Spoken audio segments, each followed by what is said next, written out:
What's up, brand builder? Stephen Harahan here at BrandMasterAcademy.com, and in this video you're going to learn how to create brand advocates so you can amass an army of satisfied customers all acting as an enthusiastic sales team for your brand.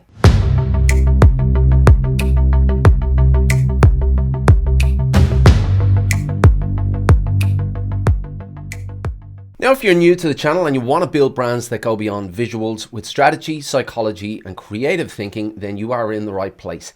Hit that subscribe button and the notification bell and you'll be well on your way. Now, social proof is one of the biggest drivers of sales for any brand in the world. Now, social proof essentially is customers talking about your brand having gone through a successful experience, and brand advocacy therefore is the holy grail of branding because it represents success at every level. It represents success on the level of the customer. They've gone through your experience and achieved their outcome. Success on the level of the relationship between the customer and the brand, and success on the level of the brand. You've taken them through some kind of success and helped them achieve that outcome. So if you can have brand advocates all advocating for your brand and talking about the success that you've taken them through, well then that, as I said, is the holy grail of branding because you have other people doing your selling for you. So it makes sense then that any brand would take the time to work on their processes to create brand advocates for their brand. But how do you do that? How do you go about creating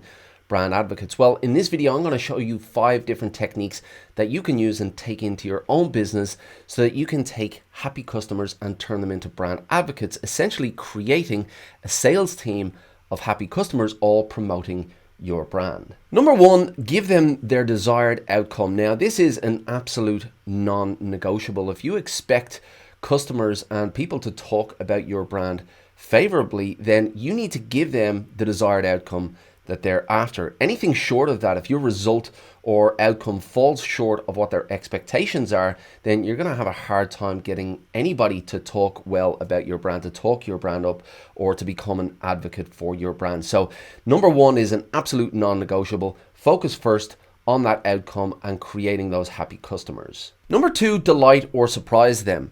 Now, obviously your customer is going to expect a certain kind of outcome from engaging you, and they're probably also going to expect a certain kind of experience as well. Now, that experience that they'll expect would probably be status quo. They'll expect what the market is offering, but if you're able to give them something different, if you're able to delight or surprise them, then that will be a breath of fresh air. They'll see that it's not status quo and they'll think to themselves, this brand is a little bit different. Number 3, stay top of mind. Now, this is where most brands fail because most brands focus on the transaction. They're all about the sale. They want that sale, and once that sale is done, then they neglect the rest. And building a brand is all about nurturing relationships. So if you want to stay top of mind with your customer, and you definitely should, if you look at any of the biggest brands in the world, they all know that their solid foundation is that repeat business of those loyal customers. And if that's what you want, if you want those loyal customers coming back, then you need to stay top of mind. So make sure that you include processes within your day-to-day operations to make sure you keep that conversation going with those customers and stay top of mind. Number 4, ask for testimonials. Now, chances are that if you have taken your customer through on a successful journey and they've achieved that outcome, then they're going to be a happy customer and they'll be happy to tell other people about their happy experience. So you need to take the time to reach out to them and ask them for that testimonial. And this is best done when they have just achieved that outcome because the emotions are still there, and that will come across in their testimonial, whether it's written or via video. So you can take that testimonial, put it on your website, or use it in an advertisement with their consent, of course. And number 5, incentivize their advocacy.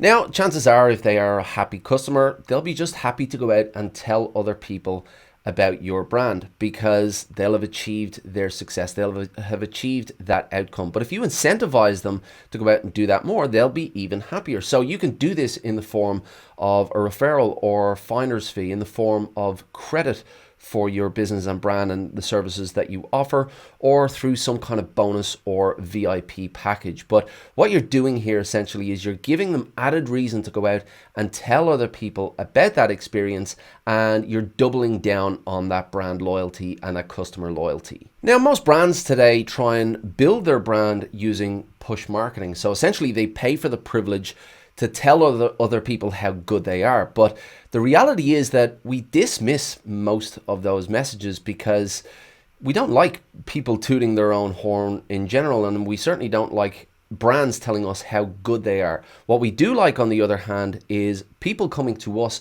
and telling us about a great experience that they have had. And if that happens, we're far more likely to listen to that person because we're likely to know them and trust them. So if you have an experience that delivers successful outcomes and happy customers, then you have an experience that will deliver brand advocates. All you have to do is take the time to develop those processes to create those advocates, and then watch your new sales team go to work. But I would love to hear from you about your experiences when it comes to brand advocacy.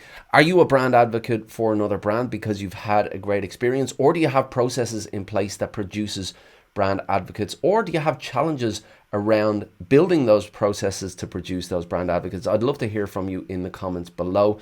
If you like this video, please give it a thumbs up, hit that subscribe button and the notification bell as well. It'll let you know when I've got new videos coming out. If you want actionable brand strategy tips and techniques just like this one, head on over to BrandMasterAcademy.com and get yourself signed up for the list. It is free and I keep some exclusive content for that list, and there are also plenty of resources on there to get you going with brand strategy. They're free and they're downloadable, so get yourself involved. But as I said, I would love to hear from you in the box below, what your experiences are, what your challenges are. I'll do my best to answer all of those. Until next time, brand like a master, and I will see you in the next video.